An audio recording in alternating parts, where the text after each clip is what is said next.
Virtual technology and the 3D world is all in a day's work for Vassilis Charissis, who's a Professor of Human-Computer Interaction at Glasgow Caledonian University. He hopes that his work will help save lives on the roads. And to tell us more, he joins me now. Professor, thank you very much for coming in. Thank you very much for the invitation. Now, you have created the heads-up display unit. Explain a bit about what that is. Well, we have developed pretty much the software and the interactivity capacity behind the head-up display. Head-up display is projection of information through your windscreen, which they immerse completely with the external environment. Therefore, when you have external obstacles, we can superimpose information directly to these, and we can guide you through different conditions.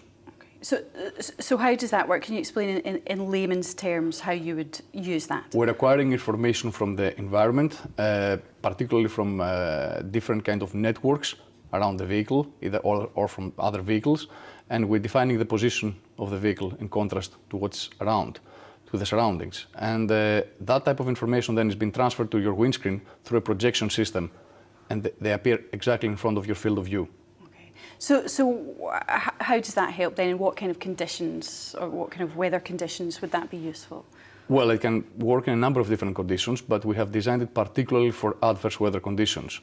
When you have really low visibility due to fog, heavy fog, or heavy rainfall, or snowstorm, or anything along these lines, in these conditions they can create particularly unique situations where you can have the maximum probability of collisions. And that's something we're trying to avoid, and we're trying to support the driver effectively. Is there evidence to suggest that the way we use controls in our cars at the moment leads to accidents? There are a number of different information inside the cars nowadays because our infotainment capacity it's increasing significantly, and we acquire a number of information, messages, mobile phones, transmission, DVDs, whatever. All this information they're supporting a number of data inside the vehicle, and all these they acquire most of our attention. Therefore, we're trying to minimize that, and we're trying to clear pretty much your driving capacity out of all these distractions. Okay, so simplify the process to make it easier for the driver to understand what's happening around him as opposed to what the driver is actually doing themselves. Is that the main? Yeah. Yes. Yeah. So how significant do you think this could be in terms of road safety? Some of our experiments, we have experimented with more than 150 users so far in different driving simulation conditions, and we had some very interesting results. We had between 70 and 90% collision avoidance, in contrast to previous results that were around 30% with normal, typical positioning systems. So that's significant support for the driver. Okay. How long has this been in development for? Approximately 8 years. 8 years, right. So it's taken a long time to get to. Indeed, yes. A lot of hard work from yourself. And how long do you think it would be until we would see it in cars?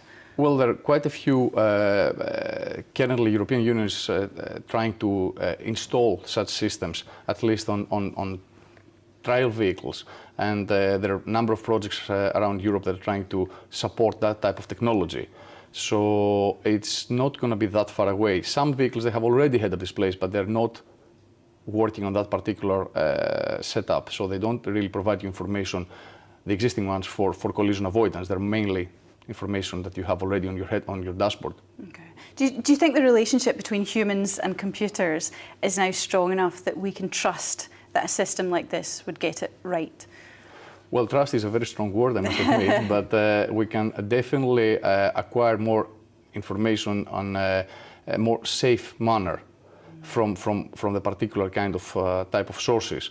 And the project information can really support our driving and help us improve our safety on our motorways particularly, or inside the urban network environment. Well, Professor Vassilis Charissis, thank you very much for coming in and telling us all about it on STV Glasgow. Thank you very much. Thank you.